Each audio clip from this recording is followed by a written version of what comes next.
Olá, seja muito bem-vindo ao Business, do programa de negócios da sua TV. Aqui você vai ficar por dentro de tudo o que de mais importante aconteceu na última semana.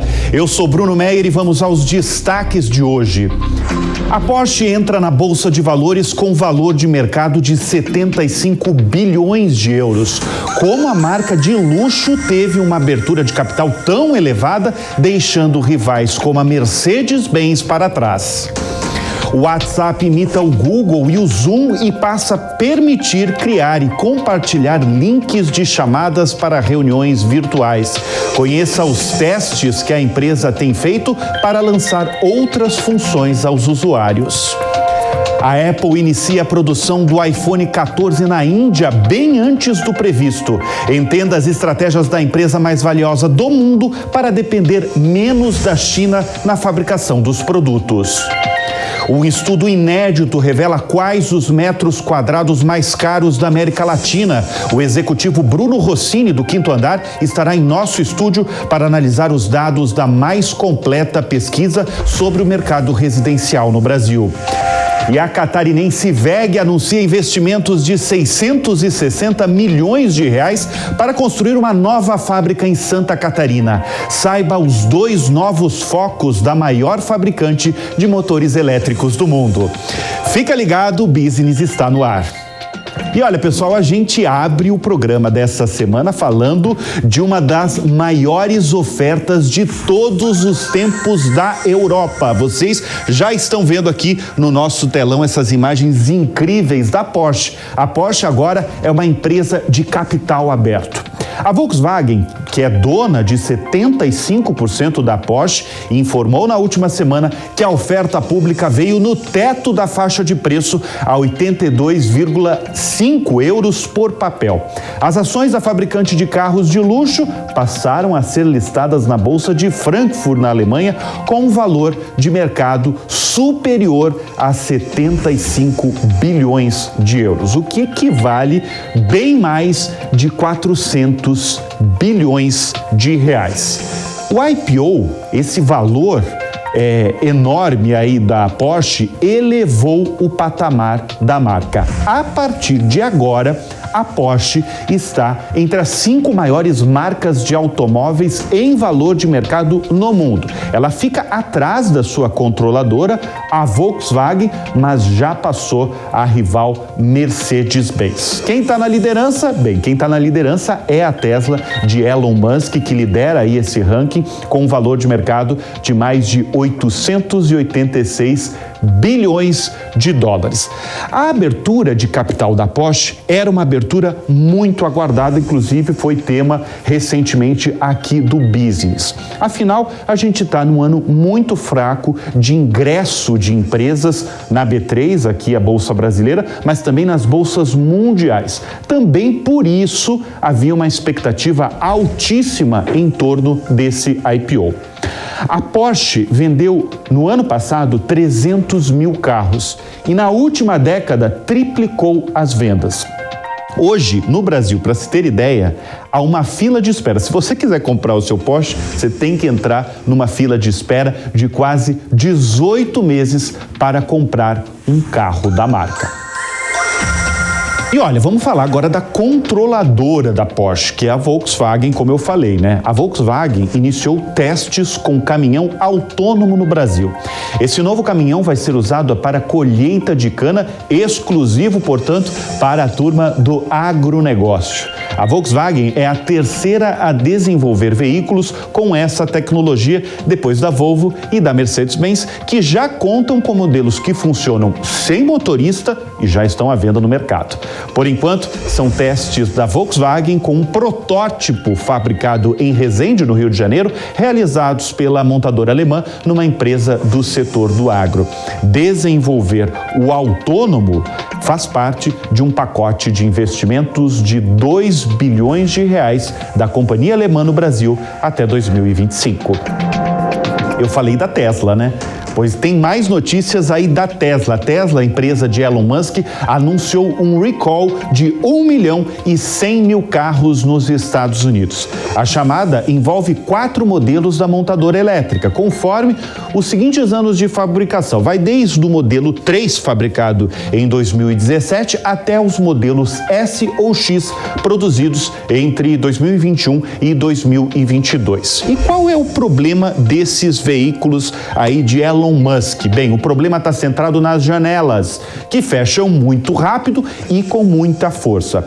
A Tesla afirma que não foi identificado nenhum acidente até agora, mas pode acontecer, evidentemente, no futuro, né? Caso alguém coloque, por exemplo, a mão ali na janela ou até alguma parte do corpo, como a cabeça, causando aí sufocamento e ferimentos graves. Essa notícia do recall da Tesla chama atenção. Você já pensou quanto custa um recall de 1 milhão, de mais de 1 milhão de carros? Bem, para muitas montadoras no mundo seria um prejuízo avassalador, mas para a Tesla, não. E sabe por que não? Porque esse recall, esse reparo, esse anúncio aí do reparo será feito ao mesmo tempo em mais de 1 milhão de carros e feito à distância via internet. Como tudo no carro é controlado por um software, com o carro da Tesla, né? Com a janela não é diferente. Os carros da Tesla têm conectividade e quase todos os reparos nos veículos podem ser feitos à distância. E é isso que vai acontecer nesse reparo agora de mais de 1 milhão de carros. A montadora permite, além desse recall, ainda avanços nas funções do carro sem ir numa concessionária. Eu vou dar um exemplo. O dono de um carro da marca pode comprar mais cavalos de potência pelo aplicativo da marca e muitas outras funções podem ser desbloqueadas, mas pagando mais por isso. E um estudo inédito mostrou que o Brasil tem as cidades mais baratas para morar entre as principais da América Latina. Isso pode causar uma confusão de início, né? Afinal, quem mora nas capitais brasileiras, sobretudo São Paulo e Rio, sabe que alugar ou comprar um apartamento, ainda mais em regiões nobres, custa muito dinheiro. Mas essa é uma das conclusões de um amplo estudo encomendado pela plataforma Quinto Andar, presente aí em mais de 75 cidades brasileiras. A empresa realizou o censo de moradia, que já pode ser considerada a mais completa pesquisa sobre o mercado residencial, tanto para aluguel como para compra e venda no Brasil. E para falar mais sobre o estudo, nós convidamos o Bruno Rossini, diretor de comunicação do Quinto Andar. Bruno, obrigado aí pela presença em nossos estúdios. E antes de qualquer coisa, eu aproveito para apresentar ao nosso público algumas das conclusões desse estudo, dessa pesquisa, que eu achei muito curioso. Vamos acompanhar aí quais os metros quadrados mais caros da América Latina. Em primeiro lugar, tem Buenos Aires, Bruno. Em primeiro lugar, Buenos Aires, na Argentina. Em segundo lugar, Cidade do México. Terceiro lugar, Cidade do Panamá. Quarto, Lima. Brasília, chegando em quinto lugar. O Brasil em quinto lugar chega com Brasília. Depois, Rio de Janeiro, São Paulo, Quito, Curitiba, Belo Horizonte, aí vai Brasil inteiro, né? Belo Horizonte, Salvador e Porto Alegre. Essas são as cidades mais caras, os metros quadrados mais caros da América Latina, a média dos 12 últimos meses. Bruno, antes de qualquer coisa, esse 2.479, isso é em dólar, isso. É real? São valores em dólar, porque a maioria das cidades da América Latina hoje já correlacionam, né, já fazem equivalência dos metros quadrados em dólar, e isso facilita com que a gente tivesse uma base comparativa que fosse igual. E mesmo com as correções de valorização e desvalorização da moeda, a gente vê que as cidades brasileiras acabam tendo os metros quadrados para compra e venda mais baixos da América Latina. Bom, vamos começar pelo básico, né? Buenos Aires aqui, eu já imagino um pouco a resposta, mas por que Buenos Aires está tão caro para comprar para um metro quadrado lá? Acho que hoje a gente tem uma série de fatores. Acho que primeiro é a regulação do próprio mercado com relação à oferta e demanda. A gente não tem muita oferta e pouca demanda no mercado de Buenos Aires. Isso tudo potencializado pela alta da inflação, que a gente sabe que tem valores históricos em Buenos Aires, e também a alta taxa de juros, que dificulta com que as pessoas tenham acesso ao crédito. Isso leva as pessoas a criarem um mercado paralelo de valores e de interesse. As negociações acabam acontecendo em dólar, num valor que é diferente do dólar comercial. Isso tudo puxa o valor da demanda e do mercado de compra e venda muito alto, o que a gente vê na diferença ali de quase 300, 400 dólares para uma cidade em franco desenvolvimento com um déficit habitacional como é a cidade do México. Bom, eu tenho outros dados, como eu falei, uma pesquisa bem rica aí da plataforma de vocês sobre o morar na América Latina e também no Brasil. Eu quero chamar a atenção para o segundo gráfico, que é específico na questão de alugar, de locação, que vocês, na verdade, têm um know-how aí muito extenso aí na locação. Sim. Onde é mais caro alugar apartamento ou casa na América Latina? Em primeiro lugar, de novo, Buenos Aires, na Argentina, não sai da liderança. Em segundo lugar, Cidade do México, Cidade do Paraná em terceiro lugar. Em quarto lugar, São Paulo, sem grandes novidades. Na verdade, no último gráfico até me chamou a atenção que Brasília está acima de São Paulo, mas para alugar, São Paulo é a cidade mais cara do Brasil. Quinto lugar, Lima, depois vem Brasília, Quito, Salvador. Salvador é mais do que Rio de Janeiro, para mim uma grande surpresa. Logo em seguida vem Rio de Janeiro, Belo Horizonte, Minas Gerais, Porto Alegre, no Rio Grande do Sul, e Curitiba em 12º lugar. Olha, de todos esses dados, tanto que a gente acabou de mostrar ao nosso espectador, tanto de venda quanto para locação, o que a gente pode concluir, Bruno, sobre o perfil aí do comportamento do consumidor? Vamos falar até do Brasil. Ele tem buscado, com esses dados aqui de locação, ele tem adiado um pouco a venda e buscado mais a locação? Como é que está? Esse é o comportamento que a gente vê hoje, Bruno. O consumidor brasileiro, com a dificuldade do acesso ao crédito, que está o valor da taxa de juros muito alta, a gente está vendo um aquecimento, e o mercado imobiliário está aquecido no Brasil hoje, no aluguel. É isso que eu ia perguntar para você, porque na pandemia teve um boom imobiliário. A gente foi assunto aqui do Business diversas vezes, sobretudo mercado de alta renda. Como é que está o mercado imobiliário hoje? Ele está aquecido? Sim, a gente vê um aquecimento até bastante expressivo. A gente trabalha com um índice de metros quadrados no Brasil para aluguel e a gente vê que ele vem consistentemente aumentando nos últimos 6 meses. E as pessoas têm procurado o aluguel como alternativa por uma dificuldade de conseguir ou gerar uma renda para dar entrada num imóvel ou ter acesso ao crédito imobiliário, que a gente sabe que é um dos primeiros afetados pela alta taxa de juros. Deixa eu só voltar aqui ao gráfico. São Paulo, na verdade, a média para alugar, como é que a gente pode exemplificar? $8. $8. Por metro quadrado. Por metro quadrado. Exatamente. Isso em São Paulo, depois vem Brasília, quase $7. Isso. Depois Salvador e Rio de Janeiro. Quer dizer, Brasília e Salvador vem à frente do Rio de Janeiro. Exatamente. Brasília, Salvador e Porto Alegre são mercados que historicamente têm um preço de aluguel mais alto. A gente vê essa mesma lógica se repetindo na compra e venda, porque a gente também vê uma oferta menor do que a gente encontra em outras cidades. Acho que esse é o grande exemplo do Rio de Janeiro, né? As pessoas imaginariam que o Rio de Janeiro tem preços mais altos porque tem menos imóveis disponíveis e uma alta procura. Essa é a lógica que a gente vê aplicada nesses dados. E quando a gente coloca em dólar, eles entram numa perspectiva diferente, porque a gente consegue imaginar quão maior é a procura na Cidade do México, por exemplo, onde a gente tem sim um déficit habitacional muito grande, ou na cidade do Panamá, que é uma cidade considerada de veraneio, principalmente para os Estados Unidos e outros lugares do mundo. Deixa eu chamar a atenção, trazer curiosidades aqui desse estudo amplo aí feito pela plataforma. Pegando aqui, olha, São Paulo e Rio de Janeiro, grandes centros.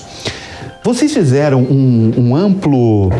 Vocês filtraram aí a questão dos filtros, Sim. né? O que as pessoas mais buscam em São Paulo? Em primeiro lugar, o que as pessoas mais buscam em São Paulo? Quando vão alugar um apartamento ou uma casa? Hoje a gente tem acesso a uma base de dados de comportamento de moradia muito grande, Bruno. A gente consegue saber não só dos imóveis anunciados, mas também das transações finais, que são o diferencial dos dados que o Quinto Andar gera. Hoje, para alugar em São Paulo, as pessoas estão procurando principalmente pela característica varanda ou quintal, Tá. e proximidade do metrô. Interessante. O que é muito interessante se a gente olhar a realidade de São Paulo, mas quando a gente olha para o Rio, vem acho que a grande curiosidade. A proximidade do metrô ainda é, em termos de localização, o filtro maior, mas as pessoas procuram por bar. Por bar. Isso é muito legal. Isso é mais do que praia, por exemplo. Mais do que praia. Porque historicamente sabemos que o metro quadrado mais perto da praia no Rio é mais alto. Mas você bem localizado, perto do metrô e com um bar acessível, no Rio de Janeiro as pessoas estão valorizando mais. Bem, a gente vai trazer mais detalhes aí desse estudo sobre moradia e mercado residencial, tanto no Brasil quanto na América Latina, daqui a pouco no Business. E a Apple iniciou a produção do iPhone 14 na Índia bem antes do previsto. A empresa busca alternativas de depender menos da China na fabricação dos seus produtos, ainda mais com os frequentes embates entre China e o governo dos Estados Unidos e as duras restrições ainda para conter a Covid-19 no país. Ao mesmo tempo, o governo indiano anda bem interessado em fazer da Índia um concorrente de peso da China em tecnologia e também na capacidade de produção. Estima-se que mais de 90% dos produtos da Apple, eu estou falando dos iPhones, dos iPads, dos laptops, MacBooks, são fabricados na China por terceiros. Segundo analistas do banco de investimentos JP Morgan, a Apple deve transferir 5% da produção do iPhone até o fim do ano para o país. Parece pouco, mas é muita produção. A Índia é o segundo maior mercado de celulares do mundo, depois da China. Mas eles já fazem uma projeção. Até 2025, a empresa, a Apple, pretende fabricar 1 em cada 4 iPhones na Índia. E o WhatsApp, o aplicativo que está em mais de 90% dos celulares no Brasil, tem gente que fala até em 98%, anunciou que agora os milhões de usuários no mundo poderão criar e compartilhar links de reuniões com até 8 pessoas. Esse recurso já começou a ser disponibilizado na última semana e é uma ferramenta muito usada no mundo corporativo em outros aplicativos, como o Google Meet e o Zoom. Muita gente conhece isso, né? Você clica num link, começa imediatamente uma ligação em áudio ou vídeo com outras pessoas nesta sala virtual. A novidade foi revelada pelo próprio dono da Meta, né? O dono do WhatsApp, do Instagram e do Facebook, que é Mark Zuckerberg. Ele ainda mencionou que a gigante de tecnologia tem testado chamadas de vídeo criptografadas, ele ressaltou isso, criptografadas com seguranças, para até 32 pessoas, mas ainda não tem previsão para começar essa nova função. E a catarinense WEG vai investir 660 milhões de reais nos próximos 3 anos para ampliar a capacidade de produção. A empresa é hoje a maior fabricante de motores elétricos do mundo. Produz quase 2 milhões de motores em Jaraguá do Sul, cidade ao norte de Santa Catarina. Mas com alto volume de produção nos últimos anos, a unidade de Jaraguá chegou ao limite da capacidade. E o que vai ser feito com esse dinheirão? Basicamente são 2 focos. O primeiro é ampliar os prédios que fabricam componentes e também os de logística de exportação. A ideia com isso é abastecer as unidades fora do Brasil com componentes. Por exemplo, eles têm unidades, tem uma nova fábrica da Índia, olha a Índia aí de novo, a fábrica da Turquia e parcialmente o México. O segundo foco é o principal desse investimento. O segundo foco é construir uma fábrica de motores industriais e principalmente motores para atender o segmento de mobilidade elétrica. De acordo com os executivos da empresa, o plano é dar foco cada vez mais no negócio de ônibus, caminhões e veículos comerciais elétricos, por conta, evidentemente, de uma demanda crescente. O cenário de elétricos, na opinião de um executivo da companhia, vai fazer com que o mercado cresça ainda mais. O projeto será realizado no complexo da fábrica em Jaraguá do Sul e vai aumentar em até 25% a atual capacidade produtiva de motores industriais. Deve gerar em torno de 800 novos empregos. A previsão é que no primeiro trimestre de 2024, a nova fábrica de motores industriais e tração já esteja pronta. A WEG, de acordo com a última edição da Forbes, gerou 29 novos bilionários brasileiros entre acionistas e familiares da empresa. Agora, ela quer expandir ainda mais o título de maior fabricante de motores elétricos do mundo. E muito se fala sobre a revolução que a conexão 5G vai impactar nas empresas, né? A Nestlé deu um exemplo físico de como o 5G pode ampliar uma linha de produção. Na unidade em Caçapava, na região de São José dos Campos, a empresa montou uma fábrica que, entre aspas, pensa e também com máquinas que dialogam entre si. A empresa tem testado um sistema que avisa quando um insumo, por exemplo, está faltando. Para o treinamento de funcionários, agora só com óculos de realidade aumentada. Essa fábrica no interior de São Paulo é a primeira da Nestlé no mundo a receber uma rede 5G própria. A multinacional suíça tem fábricas em 79 países e escolheu o Brasil para ter a ultraconexão. Mais especificamente, essa unidade em Caçapava, porque ali também está instalado o Centro de Pesquisa Tecnológico. O que dá certo ali é replicado no continente americano.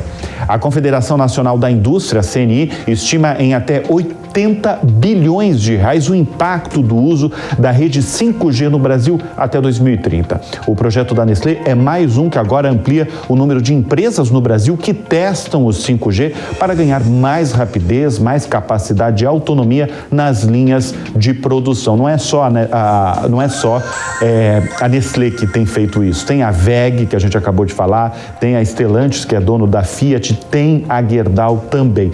E uma curiosidade agora desse caso aí da Nestlé, na fábrica de Caçapava tem um carro robô já conectado ao 5G que transporta aí o wafer até a estação de chocolate para criar o Kit Kat, um dos doces mais vendidos hoje da marca. O Brasil produz por dia cerca de 2 milhões de unidades do chocolate Kit Kat. Falando em 5G, mais 5 capitais brasileiras deverão ter o sinal do 5G ativado a partir do próximo dia 6, completando aí o ciclo de início da operação da nova tecnologia em todas as capitais do país. Nós estamos falando de Belém, Macapá, Manaus, Porto Velho e Rio Branco. A liberação para o 5G começar a rodar nesses 5 municípios ainda será oficializada em encontro do grupo da Agência Nacional de Telecomunicações, a Anatel, que acompanha a limpeza de faixas para o funcionamento da tecnologia. Bem, a gente volta a falar sobre essa pesquisa inédita feita, encomendada pela plataforma Quinto Andar, que fala sobre o mercado residencial, tanto no Brasil quanto na América Latina. Eu estou com o Bruno Rossini, um dos principais executivos do Quinto Andar no Brasil. Vamos para mais curiosidades. Agora eu vou pegar algumas curiosidades Sim. que vocês mapearam aí nessa ampla pesquisa. Isso aqui me chamou muita atenção. Olha, quantos % dos brasileiros tem um pet? Olha o número aqui, 61%. É muito grande. É muito grande. Pet, a gente está falando de tudo: cachorro, gato, alta definição, pássaro, tudo. A gente costumou, quando recebeu o resultado da pesquisa, a gente brincou que a realidade, o Brasil é a nação do pai dos pets, das mães dos pets. Exatamente. A gente percebe que a pandemia também acelerou isso bastante. O Quinto Andar hoje é a maior plataforma de moradia da América Latina. A gente tem a maior quantidade de dados sobre o morar, mas a gente precisava entender como o brasileiro está se relacionando com a casa dele. E aí a gente foi encomendar essa pesquisa, que não só revelou que os brasileiros hoje é a nação da mãe e do pai do pet, como também quanto eles valorizam itens de necessidade básica ou de infraestrutura da sua casa, à frente de outras coisas de comodidade. Espera aí que eu vou trazer mais uma curiosidade, que isso daqui me chamou muita atenção também. Qual é o item mais desejado pelos brasileiros que moram em casas? E apareceu na pesquisa que é energia solar, que é placa solar mesmo? Isso. Caramba, mais do que piscina, por exemplo? Mais do que piscina. A gente viu isso muito dentro da realidade da pesquisa, Bruno, que as pessoas estão dando mais atenção e preferência a esses itens de necessidade básica que podem trazer um pouco mais de conforto e infraestrutura para a sua casa do que itens de comodidade, de entretenimento ou de lazer. Então, a gente vê energia solar dentro do universo das casas, as cisternas, então os equipamentos de recuperar a água da chuva e utilizar essa água são muito preferidos. Mas, Bruno, como é que está a infraestrutura brasileira? Eu imagino que, evidentemente, em grandes centros como São Paulo e Rio está mais avançado que outros lugares do país. Sim. Mas talvez São Paulo e Rio nem esteja tão avançado assim. Como é que está a infraestrutura dos imóveis mesmo? Eles estão equipados? Eles têm o básico. Até para atender a demanda do brasileiro, né? Que chama atenção que o brasileiro realmente quer energia solar na sua casa. Exato, eles têm o básico. Um comparativo que eu posso te dar, Bruno, é o seguinte: a gente tem hoje mais de 70 filtros de busca dentro do quinto andar. A maioria das buscas se resolve usando um terço disso ou até menos, porque as pessoas encontram itens de infraestrutura muito básica. Um dos filtros de pesquisa, por exemplo, mais utilizados em Brasília é o elevador. Então você vê que as pessoas ainda... Porque tem poucos elevadores. Exato, os prédios são mais velhos. Exato. Então as pessoas conseguem se adequar bem à realidade. Tá. Mas hoje, o imóvel médio do brasileiro, de acordo com o nosso censo de moradia quinto andar, é uma casa que deve ter aí por volta dos seus 60, 70 metros com 2 quartos. Bem, tem a última curiosidade aqui. Quantos imóveis o quinto andar aluga por mês? Mais de 12 mil. É uma imensidão de aluguéis pela plataforma, né? Vamos para outra curiosidade aqui. Tem outra curiosidade. Essa aqui é interessante, né? Em 11 das 12 cidades analisadas, isso é Brasil, né? Isso. A procura por apartamentos supera a busca por casas. Quer dizer, o brasileiro quer apartamento. Isso é América Latina. Isso é América Latina. Das 12 cidades que nós analisamos, é a primeira vez que a gente pôde detectar por meio de pesquisa que as pessoas estão procurando mais apartamentos do que casas para viver. E no Brasil dá para afirmar isso? No Brasil dá para viver. Se não me engano, as 7 cidades brasileiras do estudo estão dentro das 11. Eu peguei um recorte aqui, Bruno, que mostra Brasília aí, porque tem a maior diferença, né? 69% das buscas de janeiro até agora, em 2022, foram por apartamentos contra 31% das procuras por casas. Mas Brasília também é uma realidade diferente de outras capitais. Em termos de infraestrutura, mas a gente falou um pouco mais cedo hoje sobre o aquecimento do mercado imobiliário. A gente vê que hoje o item mais desejado do brasileiro é um apartamento de 1 quarto com 35 metros quadrados. Acho que isso se reflete em Brasília. E a nossa hipótese é que é um cenário de recuperação pós-pandemia. Tá. As pessoas estão voltando para os grandes centros, voltando à necessidade de estar perto do trabalho ou de estar muito bem localizado. Isso leva eles a procurar espaços mais funcionais e a gente vê os apartamentos numa tendência de interesse de busca muito maior do que a das casas para o futuro. A gente trouxe aqui algumas curiosidades dessa ampla pesquisa. Repito, ampla pesquisa porque vocês têm muitos dados. E tem muitos dados porque todo mundo fica ali procurando, buscando, fechando contratos aí com vocês. Mas, Bruno, você que coordenou aí, geriu toda essa pesquisa, quais as principais conclusões desse estudo? Para você mesmo, pessoalmente. Pessoalmente falando, acho que é muito interessante a gente observar o Brasil entre as cidades mais baratas da América Latina. Isso chama muita atenção. Quando você fala assim, quando eu recebi isso e quando eu falei mesmo aqui no Business, as cidades brasileiras mais baratas da América Latina, é quase inacreditável isso, né? Porque você pega grandes centros aí, realmente é caro você alugar e comprar, né? Exatamente. Acho que esse é o principal. E aí a gente começa a olhar como as pessoas evoluíram na sua jornada de moradia e isso, para mim, me chama muita atenção.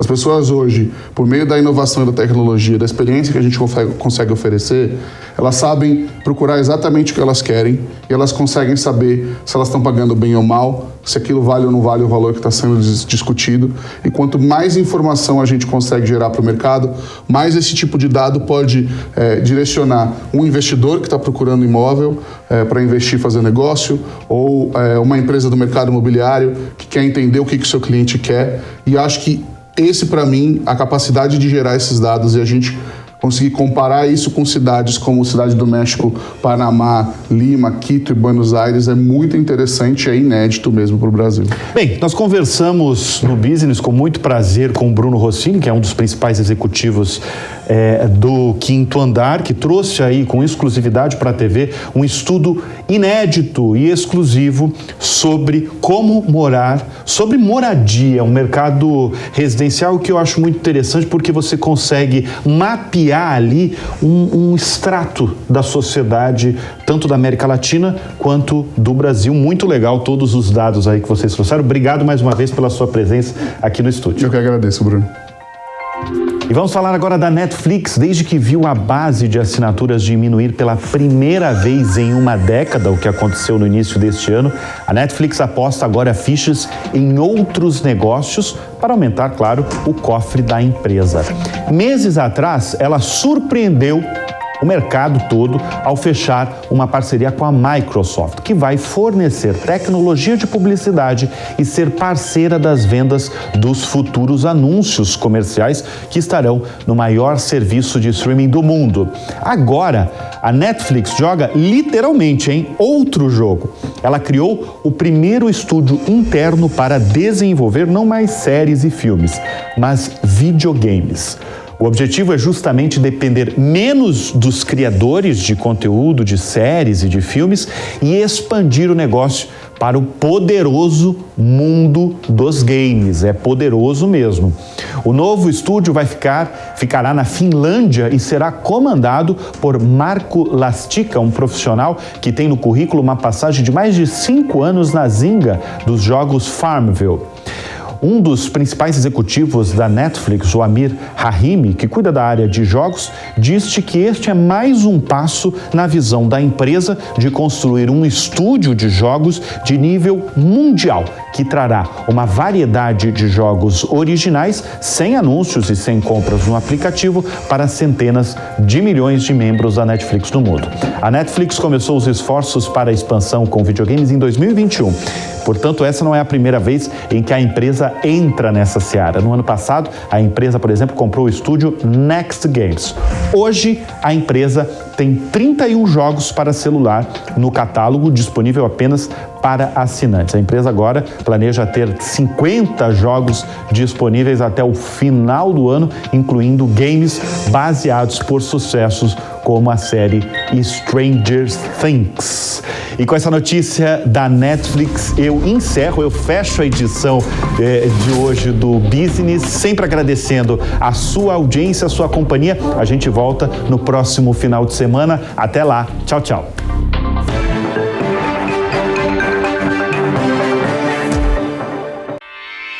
Realização Jovem Pan News.